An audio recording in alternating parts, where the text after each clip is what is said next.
Hello friend, मेरा नाम है सतीश और आप देख रहे हैं ग्रोहित मैथ। ग्रोहित मैथ का स्वागत है। जितने भी साथी जो हैं 2024 में एग्जाम देंगे, 2024 में एग्जाम देंगे, उनके लिए ये वीडियो स्पेशल है।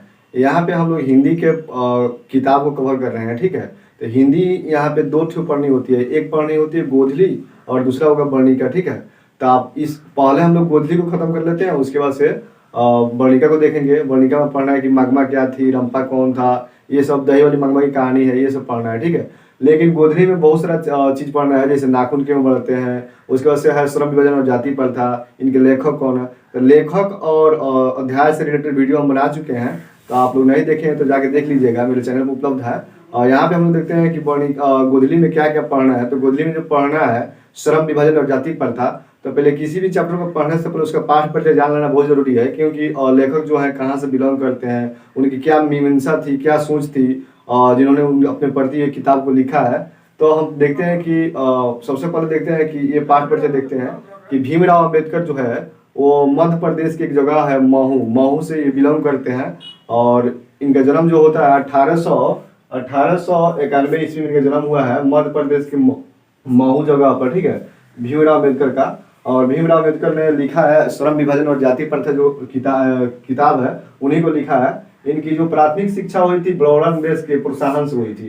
प्राथमिक शिक्षा जब इन्होंने प्राप्त कर लिया तो बड़ौदा के जो नरेश हैं उन्होंने इनको प्रोत्साहन राशि दिया और वो उच्चतर शिक्षा के लिए न्यूयॉर्क अमेरिका गए, फिर वहां से लंदन गए, जो कि लंदन एक जगह है इंग्लैंड में, मशहूर शहर है, वहां पे गए जहाँ से अंग्रेज आए थे। ठीक है, और वहाँ पे कुछ दिन इन्होंने पढ़ाई की। पढ़ाई जब खत्म हो गया तो वहाँ पे उन्होंने वकालत शुरू कर ली। ठीक है, तो स्वदेश में इन्होंने वकालत भी किया है। इनके जीवन के जो है 3 प्रेरक व्यक्ति थे।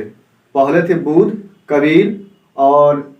कबीर और या ज्योतिबा फुले थे। ठीक है, यहाँ पे 3 व्यक्ति जो थे इनके जीवन को बदलने में भरपूर सहयोग किया है। उनके सोचों के द्वारा ये आगे बढ़े।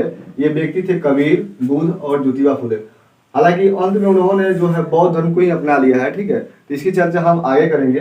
संविधान निर्माण में जब इनका था बहुत योगदान था, संविधान के निर्माण में इनका बहुत ज़्यादा योगदान था। और संविधान का जो निर्माण हो रहा था तो उस समय इनको प्रारूप जो समिति होती है, प्रारूप समिति, आपने संविधान पढ़ा होगा तो आपको पता होगा कि प्रारूप समिति क्या होती है।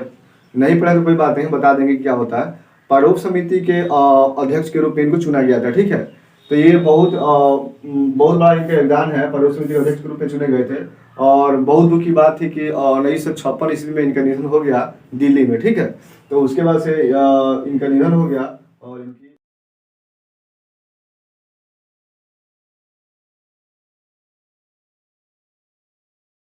उसके बाद से देखते हैं कि इनकी क्या क्या रचनाएं थी।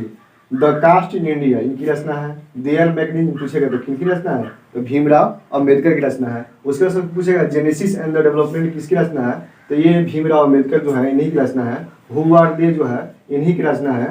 हु आर क्षुद्रास कौन है, इन्हीं की रचना है। ठीक है, बुद्धिज्म एवं कम्युनिज्म जो है इसकी इन्हीं की रचना है। बुद्धा एंड हिज धम्मा, क्योंकि उन्होंने बाद में जो है ना कि इन्होंने बौद्ध धर्म को अपना लिया था, तो बौद्ध धर्म के प्रति इनका लगाव जो था बढ़ते चला गया था। ठीक है, तो ये बुद्ध से रिलेटेड बहुत ज़्यादा पुस्तकें लिखे हैं। उसी में से पुस्तक है बुद्धिज्म एंड कम्युनिज्म, जो इनकी पुस्तक है।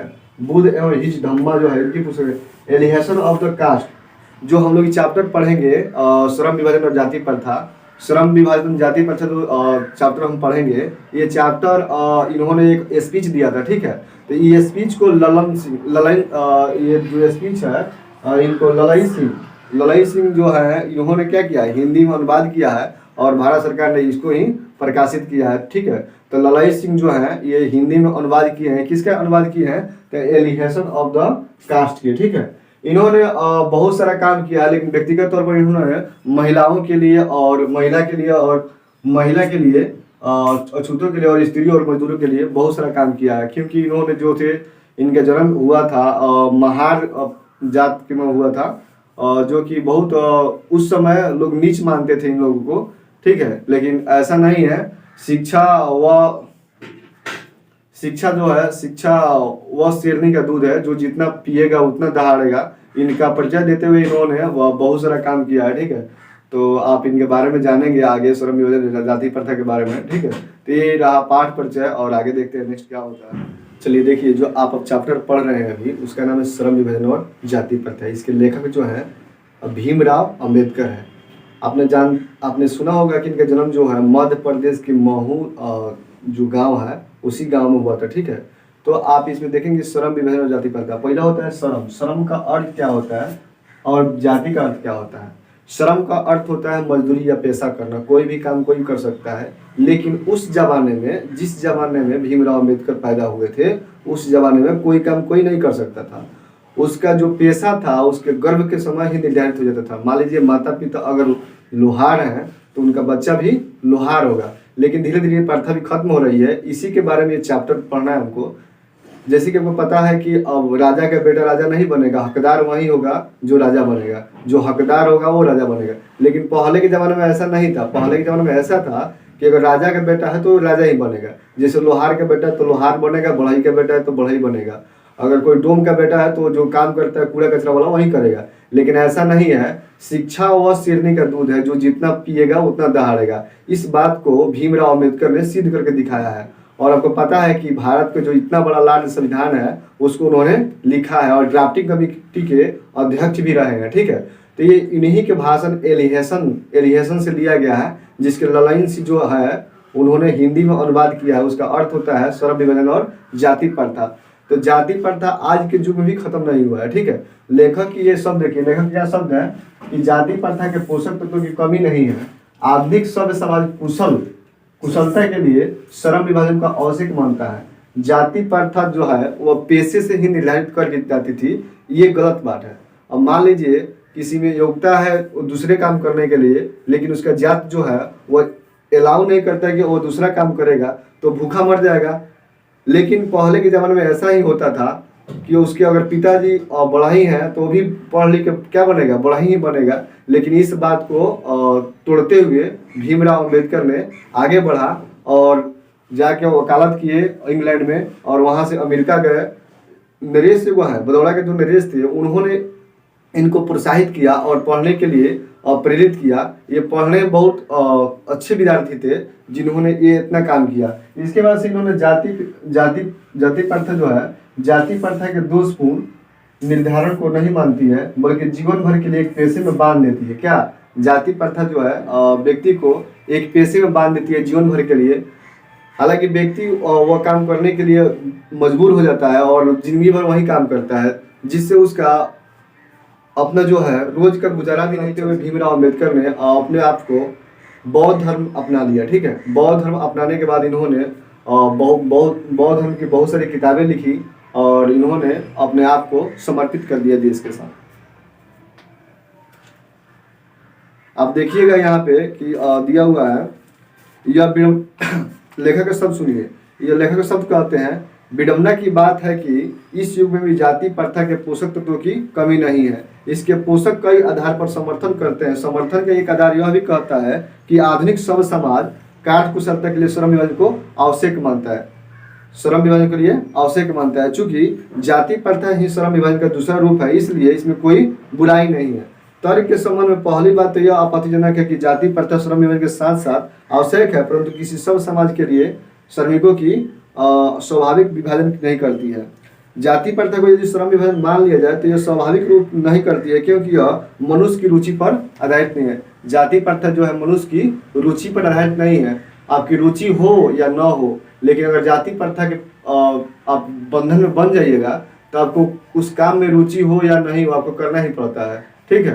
तो ऐसे बातों के इन्होंने बहुत ही विरोध किया है और इन्होंने बताया है कि मनुष्य के प्रशिक्षण अथवा उसकी निजी क्षमता का विचार किए बिना दूसरे दृष्टिकोण से, जैसे माता पिता के सामाजिक स्तर के अनुसार, मान लीजिए माता पिता पढ़े लिखे नहीं है तो क्या पता उनका बच्चा पढ़ा लिखा होगा कि नहीं होगा। आप पहले ही डिसाइड नहीं ना कर सकते हैं। आप ये डिसाइड तो नहीं कर सकते क्योंकि माता पिता नहीं पढ़े तो अब नहीं पढ़िएगा। लेकिन ये बात पहले के लोग यही मानते थे कि उसके माता पिता नहीं पढ़े हैं तो उसके बाल बच्चे आगे नहीं पढ़ेंगे।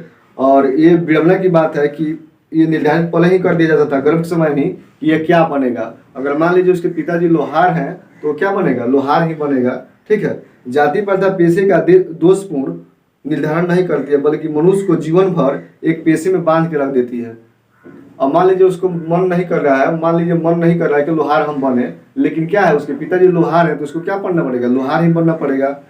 भले ही पेशा अनुपयुक्त क्यों ना हो, भले पेशा उसको पसंद हो या नहीं हो, जिसके कारण वो भूखा ही क्यों न मर जाए। द्वितीय स्थिति ये होती है कि आधुनिक युग में यह स्थिति पराया आती है, क्योंकि उद्योग धंधे जो होते हैं बार बार अपना टेक्नोलॉजी चेंज करते रहते हैं। उद्योग धंधे बार बार अपना टेक्नोलॉजी चेंज करते रहते हैं, जिसके कारण मनुष्य को पेशा बदलने की आवश्यकता पड़ती है। अब मान लीजिए टेक्नोलॉजी आ जाएगा तो अब पेशा बदलेगी नहीं बदलेगा। मान लीजिए घर बनाने का काम जो कर रहा है कोई, तो अब मान लीजिए मशीन नहीं बनाने लगे तो अपना पेशा चेंज करेगा, भूखा तो नहीं मरेगा। लेकिन अगर जाति प्रथा के बंधन में आप बंधे हुए हैं तो आप पेशा चेंज नहीं कर सकते, आपको भूखे ही मरने के अलावा कोई उपाय नहीं है। क्योंकि हिंदू धर्म है, हिंदू धर्म की जाति प्रथा किसी व्यक्ति को ऐसा पेशा चुनने की अनुमति नहीं देती है जो उसका पैतृक पेशा नहीं हो। अगर मान लीजिए आपका पैतृक पेशा है तो आप चेंज कर सकते हैं, नहीं है तो आप चेंज नहीं कर सकते हैं। ये केवल हिंदू धर्म में ही था। और भीमराव अम्बेडकर जो जन्म था वो महार जात में हुआ था, ठीक है। तो उन्होंने बहुत ज़्यादा संघर्ष किया है, संघर्ष को उन्होंने देखा है, ध्यान से करीब से देखा है। सो उन्होंने पढ़ाई किया और पढ़ाई के बदौलत ही अपने आप को इतना सक्षम बनाया कि आज के विश्व के लोग भी इसको मानते हैं, ठीक है।